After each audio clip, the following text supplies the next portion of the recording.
wabarakatuh. Salam sejahtera Bapak Ibu Asesor Sertifikasi Dosen 2025. Saya Hodairia, Eshum MLI dari Program Pendidikan Bahasa dan Sastra Indonesia, STKIP PGRI Sumeneb. Saat ini saya menjadi salah satu peserta sertifikasi dosen 2025. Alasan pembuatan video ini yaitu untuk memenuhi salah satu syarat penilaian sertifikasi dosen dalam pengembangan Tridharma Perguruan Tinggi yang diwujudkan dalam bentuk pernyataan diri dosen dalam unjuk kerja Tridharma Perguruan Tinggi atau yang disebut dengan PDD UKT-PT dalam bidang pengajaran. Kali ini saya akan memaparkan deskripsi mata kuliah Sosiolinguistik yang merupakan mata kuliah lanjutan dari mata kuliah Linguistik Umum. Ada 8 poin yang ingin saya paparkan atau saya jabarkan dalam deskripsi mata kuliah tersebut. Yang pertama, identitas mata kuliah. Nama mata kuliah Sosiolinguistik, kode mata kuliah dan SKS, MPB 8821 2 SKS, semester 4 Program Pendidikan Bahasa dan Sastra Indonesia. Kedua, deskripsi mata kuliah Sosiolinguistik.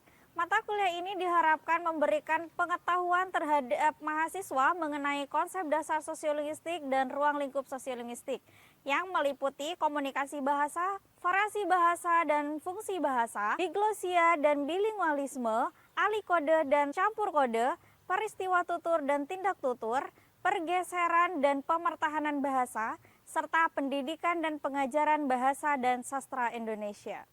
3. Capaian pembelajaran mata kuliah Sosiolinguistik. Mahasiswa diharapkan mampu menjelaskan, menjabarkan, serta menganalisis fenomena berbahasa yang terjadi pada masyarakat tutur. Selanjutnya, mahasiswa juga diharapkan mampu menganalisis dan menerapkan teori konsep pendekatan dalam pembelajaran bahasa dan sastra Indonesia, sehingga mahasiswa mampu menghasilkan desain yang lebih inovatif dalam pembelajaran bahasa dan sastra Indonesia. 4. Organisasi materi. Perkuliahan ini ditempuh selama 1 semester dalam 16 kali pertemuan.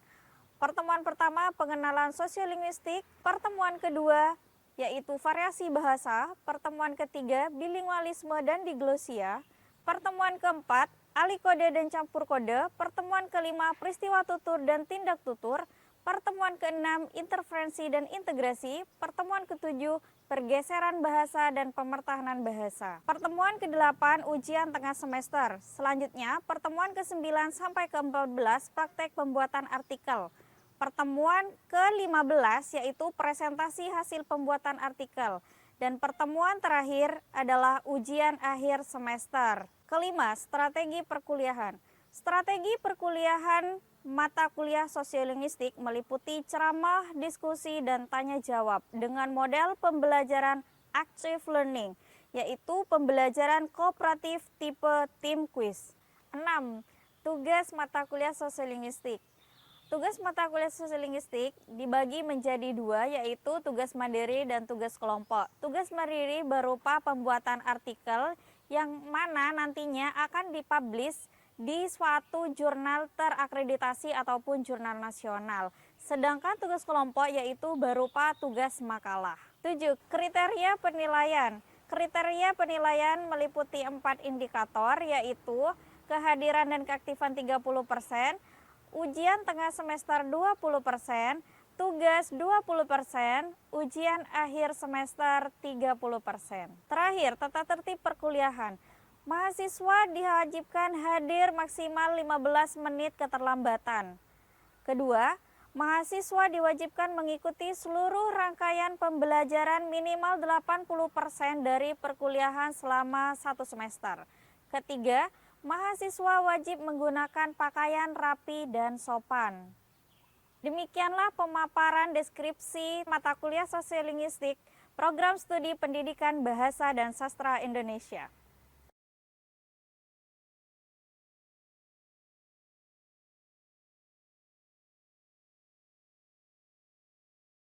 Assalamualaikum warahmatullahi wabarakatuh. Waalaikumsalam warahmatullahi wabarakatuh. Selamat siang semua. Apa kabar hari ini? Apakah ada yang tidak masuk hari ini? Kenapa? Sakit? Oke. Kita doakan semoga yang sakit bisa cepat sembuh ya. Baiklah, hari ini di pertemuan kedua ini kita akan membahas mengenai konsep dasar sosiolinguistik ya. Sebelum kita masuk ke materi, saya ingin menyampaikan kemampuan akhir dari perkuliahan materi sosiolinguistik ini ya. Jadi materi pembelajaran hari ini saya menginginkan mahasiswa itu mampu memahami tentang konsep dasar dari sosiolinguistik. Ada berapa konsep dasar dari sosiolinguistik di sini? Ada 4 konsep dasar dari sosiolinguistik di sini ya. Yang pertama kita akan membahas tentang kedudukan ilmu linguistik, kedua tentang pengertian sosiolinguistik, ketiga tentang ciri khas sosiolinguistik, dan keempat tentang perbedaan dari kajian sosiolinguistik dan ilmu linguistik ya. Nah, sebelum kita masuk ke materi awal mengenai konsep dasar sosiolinguistik, saya ingin bertanya kepada kalian, karena kalian sudah mendapatkan pengetahuan tentang ilmu linguistik itu yang ditempuh selama 1 semester di semester awal kemarin. Jadi hari ini kita bertemu dengan kata linguistik ya. Nah, di sini saya akan bertanya kepada kalian, apa definisi dari linguistik? Coba dari teman-teman yang masih ingat mengenai definisi linguistik itu apa? Ada yang masih ingat? Oke, Febri. Pengertiannya ya, Bu. Ya, Linguistiknya linguistiknya ya. Kita belum berbicara tentang soslingnya. Jadi kita masih berbicara tentang linguistik di sini. Jadi linguistik di sini apa? Linguistiknya saja ya. Pemahaman dari linguistik yang sudah sampean pahami di semester awal dulu. Ini kan merupakan sosling ini kan merupakan mata kuliah lanjutan dari linguistik ya. Jadi dulu itu sudah pernah dipelajari tentang linguistik. Jadi pemahaman mengenai linguistik itu apa? Ada yang bisa jawab mungkin? Saya, Bu. Ya, silahkan Febri. Sosiolinguistik adalah cabang ilmu linguistik yang mempelajari hubungan antara bahasa dengan masyarakat, begitu saja. Oh gitu. Ada yang lain lagi mungkin, ada yang mau jawab? Saya, Bu. Iya, baik Lini, silahkan. Linguistik merupakan ilmu yang mempelajari bahasa secara alamiah, termasuk struktur, makna, dan penggunaannya dalam berbagai konteks. Oke, berarti yang dipahami poinnya itu adalah linguistik itu berbicara atau membahas mengenai struktur dalam suatu bahasa ya. Baik itu struktur dalam bentuk kata, bentuk kalimat, ataupun makna ya. Seperti itu. Nah, sekarang karena kita berbicara tentang sosiolinguistik ya. Jadi apa hubungan linguistik dengan sosiologi? Yang kalian pahami. Sekarang pemahaman tentang sosiologi aja deh. Sosiologi. Coba apa yang kalian pahami tentang sosiologi? Pengertian dari sosiologi. Apa? Ada yang bisa jawab mungkin? Saya, Bu. Ya, silahkan. Sosiologi merupakan ilmu yang mempelajari masyarakat, struktur, proses maupun perilakunya. Ada lagi? Mungkin ada yang mau jawab di sini, bagian sini. Ya, Febri. Ya, sosiolinguistik adalah cabang ilmu dari linguistik sendiri yang mempelajari hubungan antara bahasa dengan masyarakat. Oh, itu sosiolinguistiknya ya. Kalau misalnya saya tanyanya sosiologi tadi ya. Sosiologinya dulu. Baru nanti dihubungkan dengan linguistiknya. Oke? Coba. Mungkin lebih tepatnya sosiologi itu sebuah studi yang membahas tentang masyarakat dan interaksi masyarakat tersebut. Oke. Seperti itu. Jadi sosiologi itu lebih membahas, fokusnya itu lebih kepada masyarakat itu sendiri ya. Nah, ketika kita hubungkan antara sosiologi dengan linguistik ini, definisinya apa? Sosiolinguistiknya. Hubungan bahasa Iya. masyarakat. Iya, hubungan bahasa dalam sebuah masyarakat. Jadi yang ditekankan di sini dalam sosiolinguistik itu apa? Bahasa atau masyarakatnya? Pengguna bahasa. Kalau pengguna bahasa itu berarti kan masyarakat ya. Tapi kalau sosiolinguistik yang ditekankan di sini apanya? Sosiologinya apa linguistiknya? Sosial. Interaksi sosial ya. Interaksi sosialnya. Berarti kajiannya bukan sosiolinguistik dong. Sosiologi. Kan ketika berinteraksi itu pastinya menggunakan bahasa. Tapi kan yang di sini lebih kepada, yang saya harapkan itu lebih kepada apanya? Sosiolinguistiknya. Sosiolinguistik itu lebih kepada apanya? Masyarakat apa bahasanya?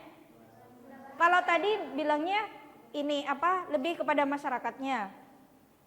Kalau yang ini sosiolinguistik loh. Sosiolinguistik itu yang dikaji itu lebih kepada apa? Bahasa. Seperti itu. Jadi yang dipelajari itu adalah hubungan bahasa dan masyarakat. Oke? Jadi yang akan dipelajari oleh kita itu bagaimana sih penggunaan bahasa tutur masyarakat di suatu daerah tertentu. Seperti itu. Itu adalah bagian dari definisi dari sosiolinguistik ya. Namun sebelum kita masuk ke sini, setidaknya kita sudah paham ya, ada maksudnya setelah kita menghubungkan keduanya, kita sudah dapat mengartikan ini ya yang kedua. Namun sebelumnya kita juga harus paham bahwasanya sosiolinguistik itu memiliki suatu kedudukan dalam ilmu bahasa. Oke. Sekarang kita akan membahas tentang kedudukan ilmu linguistik itu sendiri ya.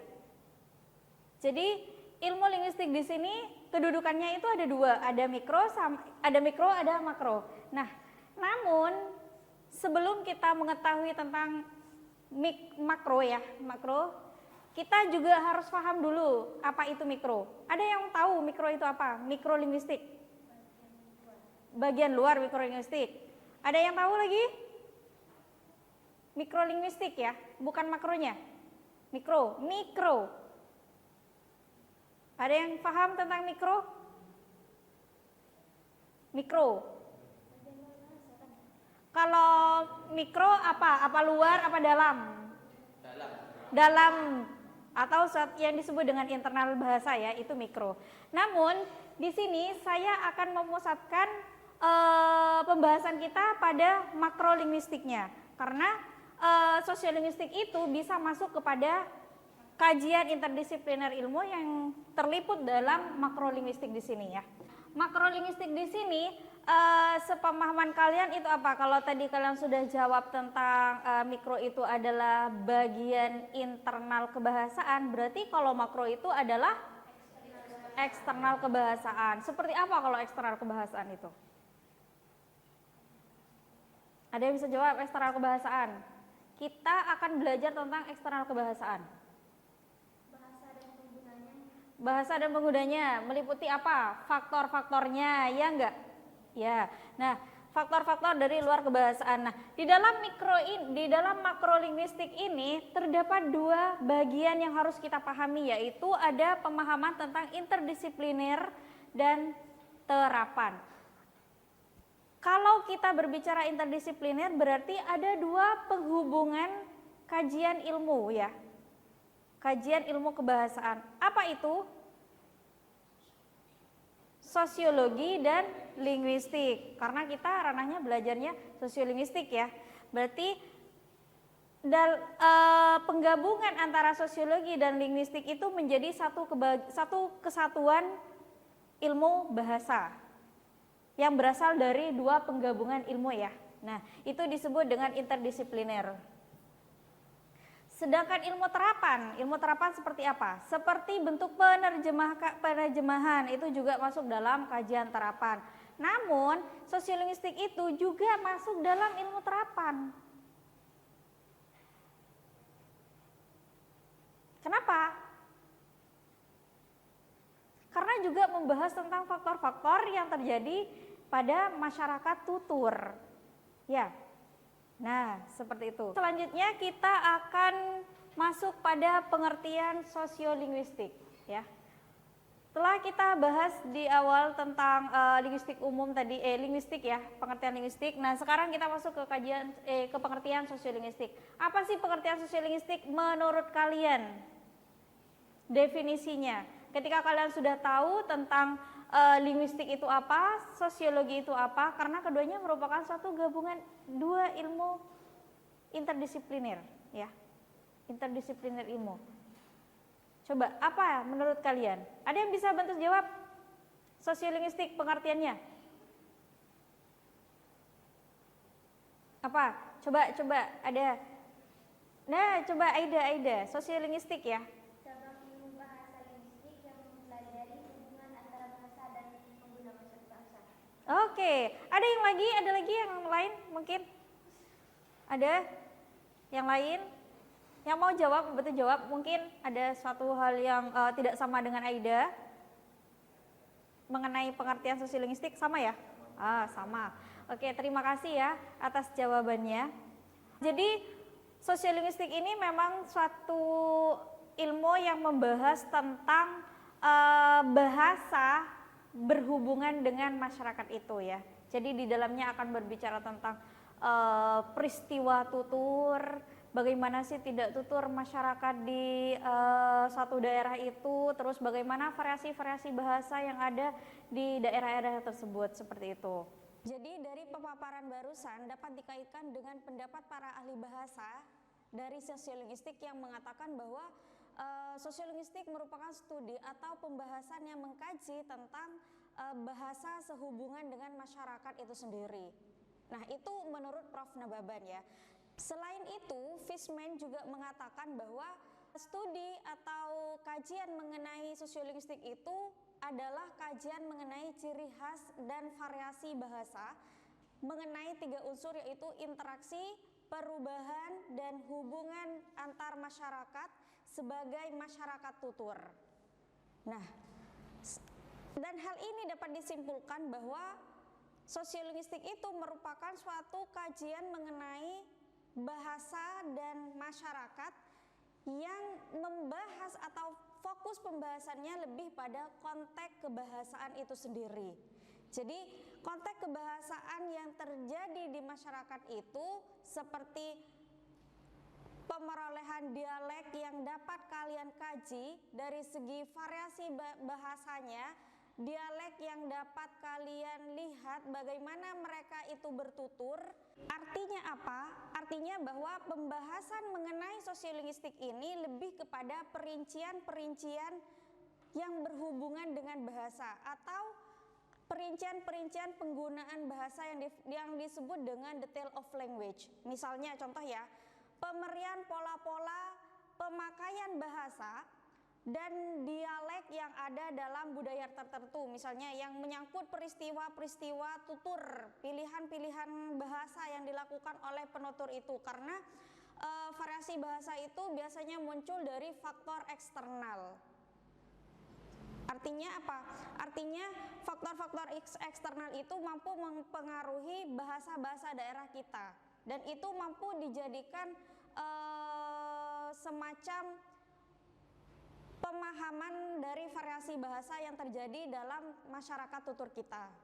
Seperti itu. Dari pemaparan mengenai pengertian sosiolinguistik barusan yang telah saya jelaskan dari awal, apakah pengertian dari sosiolinguistik ini sudah dapat dipahami oleh saudara-saudara sekalian?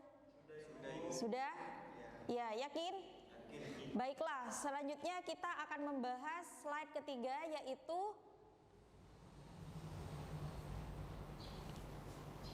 ciri khas sosiolinguistik, ya. Jadi kita akan membahas mengenai ciri khas sosiolinguistik. Oke. Mungkin ada teman-teman yang sudah paham tentang ciri khas sosiolinguistik. Saya, Bu. Oke, silakan coba dijabarkan dan dijelaskan apa sih ciri khas dari sosiolinguistik.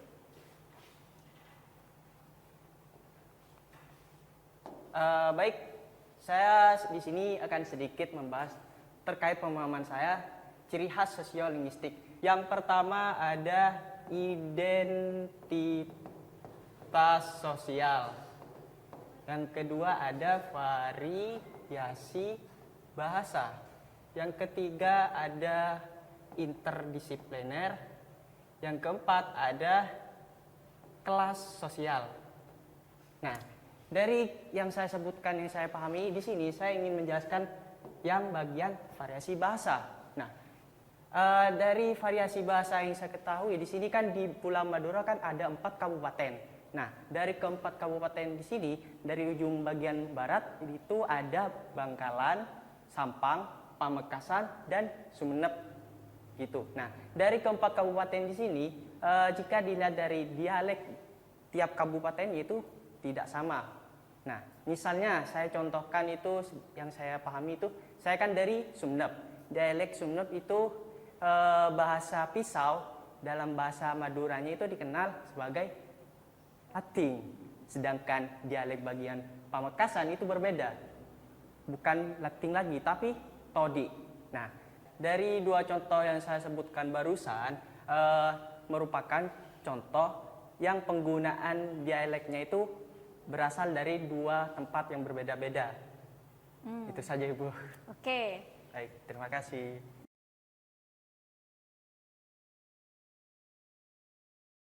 Oke, mungkin ini ya menjadi salah satu contoh dari ciri khas sosiolinguistik yang sudah dijelaskan dan dipaparkan oleh ABD Aziz ya. Nah, selanjutnya kita akan masuk pada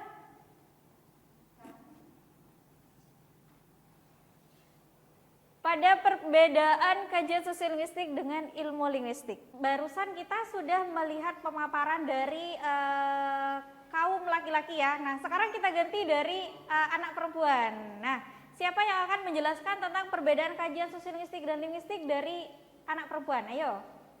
Mungkin Oke. Aida ya, Aida. Iya. Ayo Aida, silakan coba kita paparkan Aida. Baik, di sini saya akan menjelaskan mengenai perbedaan kajian sosiolinguistik dengan ilmu linguistik berdasarkan pemahaman saya. Ada 3 aspek. Yang pertama itu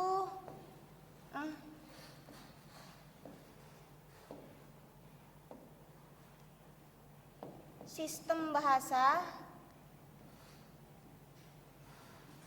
Yang kedua sifat bahasa. Yang ketiga fokus deskripsi.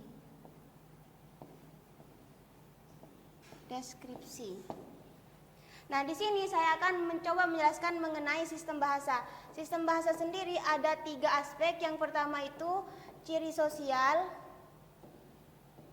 Yang kedua ciri demografis. Dan yang ketiga ciri biologis. Ciri sosial membahas mengenai strata sosial, sedangkan ciri Ditulis aja. membahas mengenai strata sosial, sedangkan ciri demografis membahas mengenai tingkat pendidikan, atau bisa juga ras. Sedangkan ciri biologis membahas mengenai jenis kelamin dan usia. Mungkin itu saja, Bu. Oke. Terima kasih atas kesempatan. Oke, terima kasih Aida yang sudah memaparkan tentang sistem bahasa ya. Bahwasanya di sini sudah dipaparkan oleh Aida ada 3 ya, ada 3 ciri dari sistem bahasa di sini, ada sosial, demografis, dan ciri biologis. Nah, selanjutnya saya akan melanjutkan pemaparannya yang Aida ya, mengenai sifat bahasa. Nah, kalau dalam sosiolinguistik sifat bahasa yang heterogen ya, Karena kalau linguistik itu akan berbicara tentang bahasa monolitik ya, monolitik itu linguistik. Nah, sedangkan fokus deskripsi di sini, kalau kajian sosiolinguistik itu lebih kepada fungsi bahasanya, fungsi bahasa masyarakat yang digunakan. Sedangkan kalau linguistiknya itu lebih kepada bahasa struktur kebahasaan ya, kebahasaan. Hal ini meliputi kata, unsur kalimat, unsur frasa, unsur klausa. Nah, itu bagian dari linguistiknya. Kalau sosiolinguistiknya itu lebih fokus pada tuturan masyarakat di daerah tertentu. Setelah kita membahas 4 konsep dasar dari sosiolinguistik ini, Kira-kira yang dapat kalian pahami dari 4 konsep tersebut itu apa? Saya Bu. Ya, silakan. Baik, di sini kesimpulannya yaitu sosiolinguistik adalah cabang ilmu linguistik yang mempelajari hubungan antara bahasa dan masyarakat. Kemudian sosiolinguistik di sini mengkaji bagaimana bahasa digunakan dalam berbagai konteks sosial dan bagaimana faktor-faktor sosial tersebut. Hanya itu. Terima kasih. Terima kasih atas jawaban Febri yang sangat luar biasa ya untuk kesimpulan mengenai materi konsep dasar sosiolinguistik. Nah, hari ini saya memiliki kuis untuk memperkuat pemahaman kalian ya. Nah, ini ya. Nah, di kuis ini saya ingin mahasiswa itu menjawab pilihan ganda yang sudah tertera di sini, sudah ada jawabannya. Namun kalian juga harus memberikan suatu alasan, oke? Bisa ya? Oke. Kita mulai dari kuis pertama. Nah, kalian perhatikan baik-baik. Saya Bu, jawabannya adalah D, bahasa dalam penggunaan masyarakat. Oke, ditahan ya. Kita lihat. Nah, oke, jawabannya adalah bahasa dalam penggunaan masyarakat ya. Iya Bu. Sesuai dengan jawaban Ibni. Nah, alasannya apa Ibni? Karena kajian sosiolinguistik membahas mengenai hubungan bahasa dan masyarakat Bu. Oke, baik sekali, tepuk tangan untuk Ibni. Lanjut ke kuis nomor 2 ya, di sini. Nah, coba kalian pahami kuis nomor 2. Siapa yang mau jawab? Saya Bu. Oh, Gani. Siap apa, Gan? C Bu, fonologi. C, fonologi. Coba kita lihat ya. Apakah benar fonologi di sini? Jawabannya. Nah, iya betul. Jadi apa, Gani? Ininya alasannya apa, Gan? Karena fonologi membahas tentang unsur bunyi sehingga masuk dalam bagian mikrolinguistik yang membahas internal kebahasaan Ibu. Oke, baik. Tepuk tangan untuk Gani. Oke, lanjut nomor 3 ya. Nomor 3 ini ada yang mau jawab? Ini siapa yang menjawab tentang perbedaan sosiolinguistik dan sosiologi? Adalah siapa yang mau jawab? Febri, apa jawabannya Feb? C. Oke, kita lihat coba. Oke, C jawabannya. Tepuk tangan. Selanjutnya kita jawab nomor 4 nih. Nomor 4. Nah,